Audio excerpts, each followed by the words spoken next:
Magandang umaga po, magandang araw, magandang gabi sa mga nanonood ng video ito. Kung gabi man dyan, araw man dyan, umaga man.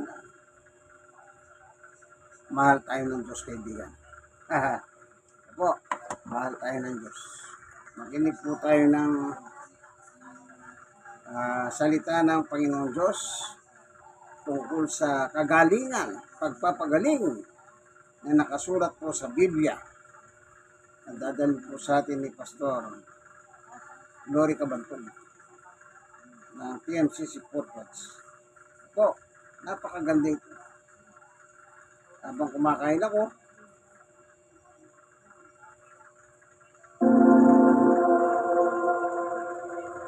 Glory to God, isang mapagpalang umaga po sa inyo pong lahat. Binabati po namin kayo sa pangalan ng Panginoon, ang lahat ng mga masugid naming taga-subaybay at laging kasama tuwing umaga dito po sa bahagi ng Prayer Power. At binabati din po namin ng magandang umaga ang ating minamahal na Apostle Jonathan Esperion. Magandang umaga po sa inyo at kami po ay nagpapasalamat sa dahil sa inyo ang mga pagtuturo at mga panalangin ginagawa niyo po sa amin ay nagbubunga ng kalakasan at lubusang pagtatalaga sa Panginoon. At sa mga kaibigan po namin, inaanyayahan po namin kayo na patuloy na sumama sa Home Free Global Crusade na gagawin po sa dako ng Bacolod. At tayo nagagalak sapagkat dito po ang Diyos ay nagpapahayag ng iba't ibang kabutihan gaya ng pag-abot ng Diyos sa ating mga panalangin at sa mga taong walang pag-asa ay nagkakaroon ng pag-asa at sa mga taong walang kaligtasan ay nagkakaroon ng kaligtasan at sa mga taong lumalayo sa Diyos ay nailalapit sa pamamagitan ng pangangaral ng ating minamahal na Apostle Jonathan Esperion. At sa mga oras po ito, salamat sapagkat muli tayong magkakasama-sama dito po sa bahagi ng Prayer Power. At alam natin na ang Diyos ay patuloy na kumikilos sa ating kalagitnaan sa tuwing tayo po ay lalapit sa Kanya. At bago po tayo mamagitan sa pamamagitan ng panalangin, ay nagbubulay po tayo ng Kanyang salita.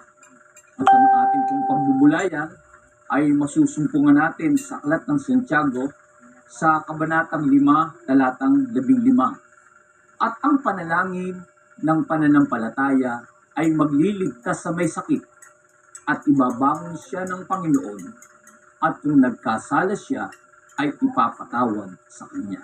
Ang ating pong pagbubulayan ay ang banal na kagalingan sa sumasampalataya at panalangin. Alam natin na ang pagpapagaling ay nanggagaling sa Panginoon. Kaya ito'y tinatawag na divine healing, makalangit na pagpapagaling. At sa biyaya ng Diyos, ang Diyos talaga'y nagbibigay ng kagamutan at kagalingan sa mga sumasampalataya. Totoo, ang mga manggagamot o doktor ay nagpapagaling din. Pero sila ay ginagamit ng Diyos para ang ating mga sakit ay malunasan. Pero may mga kapangyarihang natatanyag at nahahayag sa mga taong sumasampalataya kapag sila ay lubos na naniniwala sa Panginoon. Alamin natin na bakit lahat ng bagay ay nangyayari sa mga sumasampalataya sapagkat may Diyos na makapangyarihan sa lahat. At alam natin na maraming mga patotoo sa kasulatan. Halimbawa, yung ama ng bata na may sakit na mula sa pagkabata, tinanong ng Panginoon, kailan pa ba may sakit yan? Sumagot ang ama ng bata mula po sa pagkabata o kapanganakan. Tingnan po natin sa Aklat ng Marcos. Sa Kabanatang 9, Talatang 20 hanggang 24. At dinala niya siya sa kanya at pagkakita niya sa kanya ay pagdakay pinangatal siyang lubha ng Espiritu at siya'y nalugmok sa lupa. At nagpagulong-gulong na bumabula ang kanyang bibig. At tinanong niya ang kanyang ama, kailan pang panahon nangyayari sa kanya ito? Sinabi niya mula sa pagkabata. At madalas na siya inihahagis sa apoy at sa tubig upang siya'y patayin. Dadapat kung mayroon kang magagawang anumang bagay, ay maawa ka sa amin at tulungan mo kami. At sinabi sa kanya ni Jesus, kung kaya mo, ang lahat ng mga bagay ay may pangyayari sa kanya na nananampalataya. Pagdakay sumigaw ang ama ng bata at sinabi, nananampalataya ako, tulungan mo ang kakulangan ko ng pananampalataya. Purihin ang Panginoon. Dito sa mga binasa natin ay nagpapatunay kung papaano ang pagtuturo ng Panginoon sa mga sumasampalataya. Na alam naman natin na yung hindi kayang gawin ng tao ay kayang gawin ng Diyos. Halimbawa, itong karanasan ng bata. Itong batang ito inaalipin ng masamang espiritu. Ginagambala ng masamang espiritu na walang makapagpagaling sa kanya. Sino man walang kakayanang manggabot sa kanya. Kaya ang ginawa ng bata ay lumapit sa Panginoon Jesus. Tulungan mo po kami. Ano po ang dapat namin gawin? Ang sabi ng Panginoon, lakasan mo ang iyong pananampalataya. Dahil kung ano ang iyong pananampalataya, yun ang gagawin sa'yo. Kaya inasahan ng ama ng bata yung malaking magagawa ng Panginoong Jesus. At ito'y pinangyari sapagkat alam natin na kapag may pananampalataya ang isang tao, dito ang tao'y naliligtas sa iba't ibang masasamang pangyayari. Amen. Kaya nga asahan natin ang awa ng Panginoon. Siya lang ang tanging pwedeng mahabag sa atin. Anong sabi sa aklat ng Judas? Sa kabanatang 1, ang talatay 23. At ang iba'y inyong iligtas, at agawin niyo sa apoy, at ang iba'y inyong kahabagan, na may takot, na inyong kapuotan, pati ang damit na nadungisan ng laman. Kaya dahil sa pagtuturo ng Panginoon, ano man ang nagiging karanasan ng tao, agawin natin sila sa kapahamakan. Dahil ang Diyos ay patuloy na umaabot. Patuloy ang Diyos na tumutulong sa tao. Minsan hindi lamang nakikita ng tao ang mga makapangyarihang paggawa ng Diyos. Bakit may mga nangyayaring masama sa tao? Bakit may nararanasang hindi mabubuting bagay ang tao? Salamat, mayroong Panginoong Jesucristo na handang tumulong at umabot sa atin. At alam natin na ang kapangyarihan ng Panginoong Jesucristo ay natatanyag nung siya'y nasa kalagayang tao. Yung kanyang mga pagpapagaling, yung pagbibigay ng pag-asa sa tao. Ano ang sabi sa aklat ng Mateo?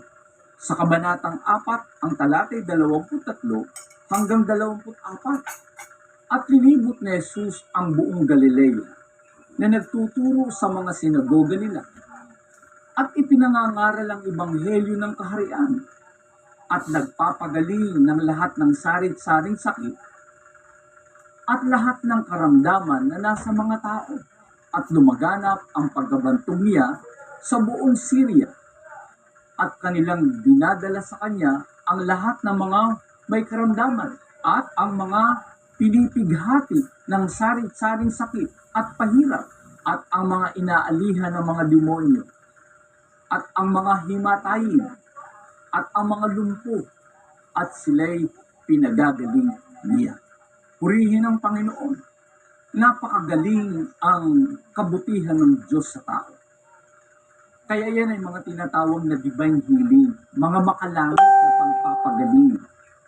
Yung hindi kayang pagalingin ng tao sa pamamagitan ng panalangin at pananampalataya, ang Diyos ang nagpapagaling.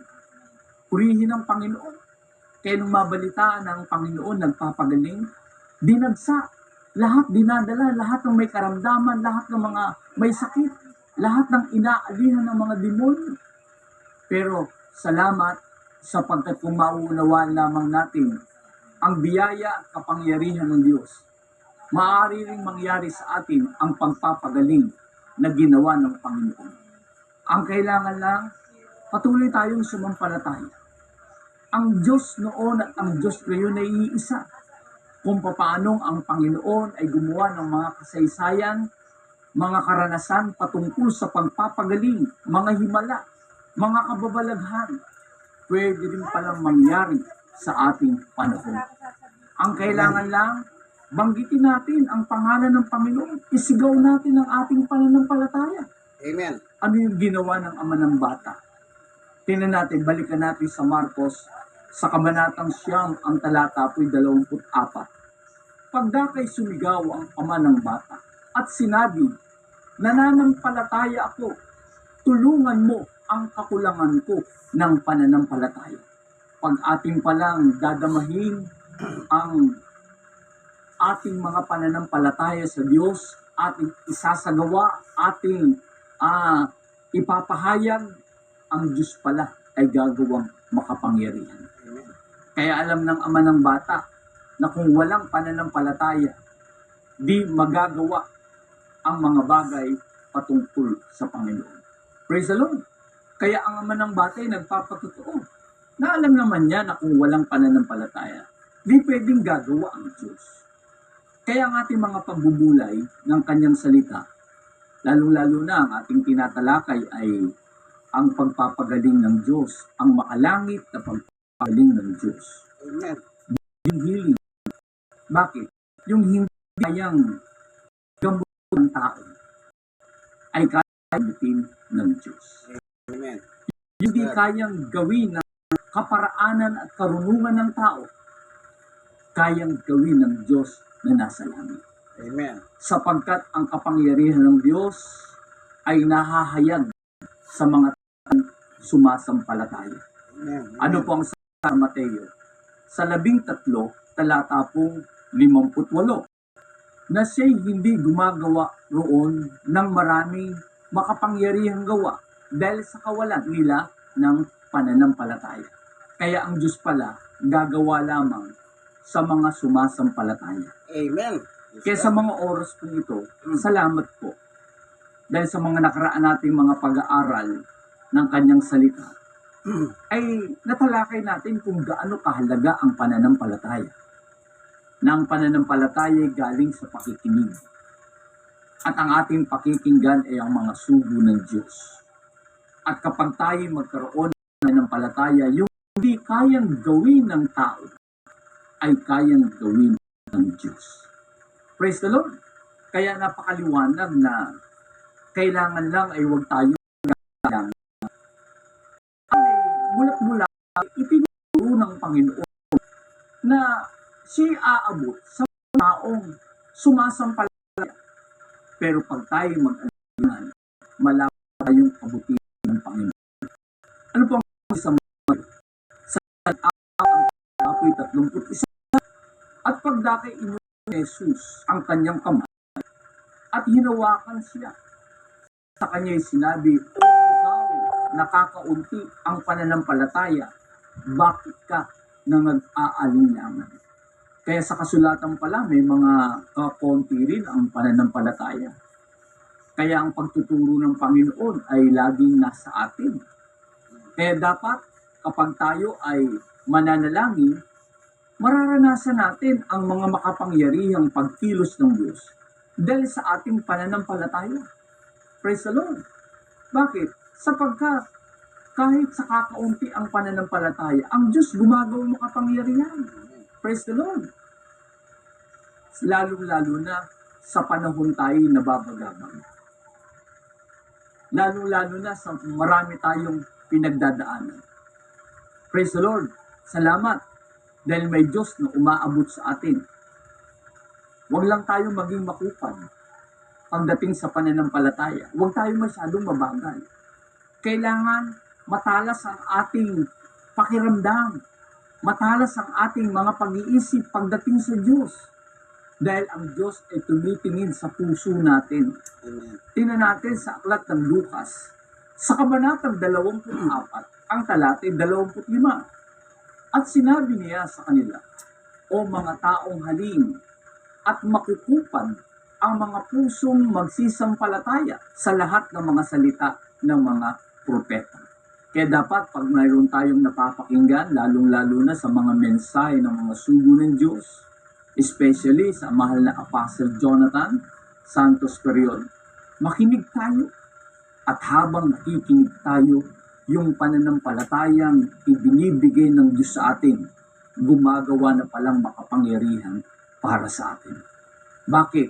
Sapagkat kapag pala tayo dumadaing sa Diyos, kapag tayo humihingi ng tulong sa Diyos, yung mga hindi kayang gawin ng tao ay kayang gawin ng Diyos. At yan po ay pinapatotoo ni David. Sa aklat ng mga awit, sa kabanatang 30, ang talata ay 2. O Panginoon kong Diyos, dumaing ako sa iyo at ako'y pinagaling mo. Amen. Praise the Lord. Kaya mga kapatid, mga kaibigan, mga kababayan ko, yung hindi kayang gawin ng tao ay kayang gawin ng Diyos. Dahil ang Diyos ay Diyos ng himala. Ang Diyos ay gumagawa ng mga kamangha-manghang gawa. At yan po ay nagpapatuloy sa ating panahon. Dahil ang Biblia o ang kasulat ay bukas sa mga totoo at sa mga makasaysayang pangyayari na hanggang ngayon ay pinangyayari ng Panginoon. Sipin mo, pag dumalangin si David, Panginoon, dadaing ako at alam ko, pinagaling mo ako. Dapat ganyan din ang ating mga prayer. Sa oras na tayo nananalangin, Panginoon, salamat. Nadadamo kong hinihipo mo ako. Nadadamo kong ako'y pinagtatagumpay mo. Bakit? Ang Diyos ay nagpapadala ng kagalingan at kagamutan. At yan po'y pinapatotoo sa aklat ng Jeremias. Sa 33, ang talata po'y 6. Narito, ako'y magdadala ng kagalingan at kagamutan. Aking gagamutin sila. At ako'y maghahayag sa kanila ng di kawasang kapayapaan at katotohanan. Praise the Lord! Ang Diyos po pala ay nagpapadala ng kagalingan at kagamutan. Kaya maging sa oras na ito, pwede tayong padala ng Diyos ng kagalingan. Ano man ang ating mga sakit at karamdaman. Napakahirap po ng may sakit. Totoo po yan. Halos nakikita natin, lalo na yung sakit na walang lunas. Ang Diyos nagbibigay ng pag-asa. Kaya sa inyo pong maluluba ang karamdaman, tinuturo ng kasulatan, lakasan niyo po ang inyong pananampalataya. Mahal tayo ng Diyos. Amen. Ayaw ng Diyos sa tayo maghirap. Ang kailangan lang, pagsisihan ng kasalanan, manumbalik tayo sa Kanya, at panghawakan natin ang Kanyang salita. Walang masama sa Diyos. Lahat sa Diyos ay puro mabubuti. Kaya kung tayo lalapit, mararanasan natin ang divine healing, ang makalangit na pagpapagaling ng Diyos. Asahan natin ang mga mahimalang mga gawa ng Diyos. Lalong-lalo na tayo walang kakayanan. Ang sabi nila, napakahirap, ang mahirap pag nagkasakit. Pero sa Diyos walang mahirap. Ang kailangan lang, lubusan ng ating pananalig sa Kanya. Amen. Dahil maraming tala sa Biblia na ang Diyos talaga ay nagpapadala ng kagalingan. Gaya ng binasa natin, padadalang ko sila ng kagalingan, kagamutan, at kapayapaan, at katotohanan. Ito na po yun. Narito sa prayer power. Nasa oras ng katotohanan. Lahat ng mga mensahe o lahat ng salita ng Diyos, ipinadadala po sa atin upang tayo makaranas ng mga pagkilos at kapangyarihan ng Diyos sa ating mga buhay. Ano ang sabi sa aklat ng Exodus? Sa kabanatang 15, ang talatay 26. At sinabi, kung iyong didinggin ng buong sikap ang tinig ng Panginoon mong Diyos, at iyong gagawin ang matuwid sa kanyang mga mata, at iyong didinggin ang kanyang mga utos, at iyong gaganapin ang lahat niyang mga palatuntunan, ay wala akong ilalagay na karamdaman sa iyo na gaya ng inilagay ko sa mga Ehipsyo, sapagkat ako ang Panginoon na nagpapagaling sa iyo. Praise the Lord! Salamat sa Diyos dahil ang Diyos nagpapagaling. Ang Diyos ay nagpapadala ng kagamutan. Paano kung ating tatalikuran ang ating mga kasalanan, pagsisihan natin ang ating mga pagkukulang, manumbalik tayo sa Diyos. Amen. Linisin natin ang ating mga puso. At ang pagpapagaling na ibinibigay ng Diyos, na pagpapagaling mula sa langit, ay ating mararanasan. Amen. Ang kailangan lang, manampalataya tayo. Amen. Kaya sa ating pakikinig ngayon ng kanyang salita, dumarating sa atin ang kagalingan Amen. sa pamamagitan ng pananampalataya. Praise God. Anong sabi sa Roma, sa 10 talatang 17? Kaya nga ang paniniwala ay nanggagaling sa pakikinig, at ang pakikinig ay sa pamamagitan ng salita ni Kristo. Amen. Praise the Lord. Kaya napakaganda kapag tayo ay manampalataya sa Kanya. Kahit anuman ang ating mga nararanasang karamdaman, pwedeng pagalingin ng Panginoon. Amen. Sa Mateo, sa 8 talatang 17, upang matupad ang sinabi sa pagitan ng Isaias na nagsasabi, siya rin ang kumuha ng ating mga sakit at nagdala ng ating mga karamdaman. Kaya ang Panginoon, napakabuting Panginoon. Ang Panginoong Jesucristo, ginawa niyang lahat ang mabubuting bagay para sa ating lahat. Ayaw niya na tayo magdusa, maghirap, parusahan, kaya siya ang umako ng lahat ng mga bagay. Kaya dinala ng Panginoon ang ating mga karamdaman, ang ating mga sakit, at siya ipinapahayag ngayon ng mga sugo ng Diyos na itong Kristo na Panginoon ang ipinapangaral ng mga sugo. Ano ang sabi sa unang Tesalonica? Sa kabanatang 2, talatang 13, at dahil naman dito, kami ay nagpapasalamat na walang patid sa Diyos, na nang inyong tanggapin sa amin ang salita na ipinangaral, sa makatid bagay ang salita ng Diyos, na inyong tinanggap, na hindi gaya ng salita ng mga tao, kundi ayon sa katotohanan, na sa salita ng Diyos, na gumagawa naman sa inyo, na nagsisisampalataya. Amen. Praise the Lord! Ang Diyos ay gumagawa sa inyong pananampalataya. Kaya yung mga pinapangaral ng mahal na Apostle Jonathan Esteriol, tanggapin po natin. Makakaranas tayo ng kagalingan at kagamutan na ibinibigay ng Diyos. Sa oras na ito, pwede niyo pong maranasan ang divine healing. Amen. Ang Amen. makalangit na pagpapagaling na ginagawa ng Diyos Praise God. sa mga sumasampalataya. Amen. Pwede yung pangyarihin ng Diyos na ang mga manggagamot ay kasangkapanin din ng Diyos. Subalit sa mga sumasampalataya, ang Diyos ay nakakaranas tayo sa Diyos ng mga bagay na mabubuti patungkol sa kanyang mga gawa. Amen. Tayo manalangin.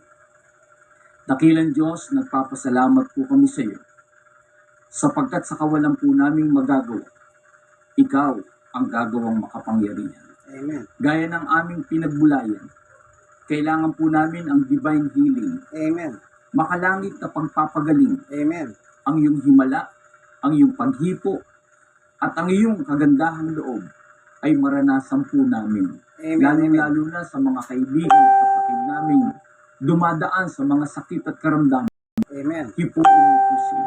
Amen. Maraming salamat po sa pangalan ni Jesus. Amen. Amen. Kayong mga nakapaginig po ng mensahe ng pagpapagaling ng Diyos, sampalatayanan nyo lang po, paniwalaan ninyo ang Diyos. Yan po ang susi ng kagalingan ng ating mga problema sa buhay. Hindi lang sakit ang problema, iba't ibang klaseng problema dinaranas ng tao, lalo na ngayon. Ang susi lamang po, magtiwala kayo sa Diyos. At araw-araw kayong tumawag sa Diyos. Huwag kayong magsawa, kulitin ninyo ang Diyos. Basahin niyo yung San Lucas 18, 1 hanggang 8. Mismong Panginoong Yesus po nagsabi, pray, pray, pray. Manalangin tayo sa Diyos. At ang abag at tawa ng Diyos ay makakamit po natin. Ganyan po ang pagmamahal ng Diyos sa ating mga tao. Mahal tayo ng Diyos. Hindi niya pa pinadala si Yesus dito para parusahan tayo, kundi upang iligtas tayo sa pamamagitan ni Yesus. sa Juan 3:16-17. Yan po'y tatak ng pagmamahal ng Diyos. Hanggang dito na lamang po. Ito ang inyong kaibigan Jesus Brother Manny Bautista. Ang narinig ninyo si Pastor Lori Cabantog ng PMCC Port. God bless us all po. Bye-bye.